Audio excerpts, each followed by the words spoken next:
Well, a small part of the role is working with the Deanery officers and the Synod, but the main part is working with the 36 individual churches of our Deanery.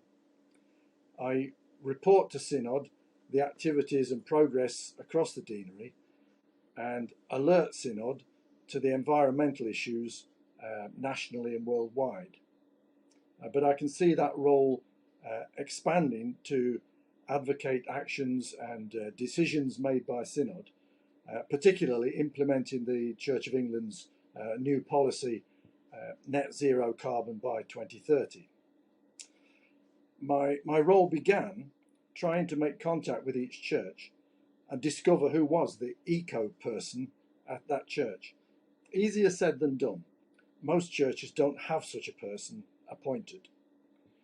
But most of them eventually directed me to somebody who was at least sympathetic to environmental matters, and so I've made contact. A few were well ahead of the game, already got their Eco Church Bronze Award, and frankly knew a lot more about these things than I did. Well, churches can't cover every environmental issue, but I try to encourage them in the good things they're already doing and to nudge them and challenge them to tackle slightly more difficult matters. 2 of our churches have peregrine falcons nesting on their church towers. They've set up video cameras so the local wildlife enthusiasts can watch the birds and their fledglings. Another church has created a community garden where the public, and especially those who have no garden of their own, can come and plant things and share ideas and the produce.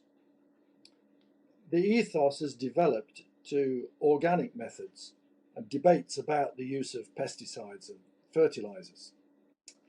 And then they get into the biodiversity in the trees and the bushes around the garden. Another one has had a major extension and re-roofing. And their priority has been more for the energy efficiency of the new build and proper recycling in their new cafe. Our country churches do what they call wild church, out in the fields and woods, come wind, come weather. Eco church seems to me to be a very effective scheme to encourage a church to think and act more broadly. My target is to get every church in the Deanery onto Eco Church. The whole earth is the Lord's, and He has blessed us humans with immense privileges. But also, He delegates some responsibilities to us for the care of His creation. In past times, perhaps not so important, but the effects of humanity are increasing exponentially, and creation care has not kept up. The church has a lot of catching up to do. Loving our neighbour includes doing what we can to minimise the adverse effects of climate change and pollution. Loving God includes celebrating the wonders of His creation and enjoying His blessings, but responsibly.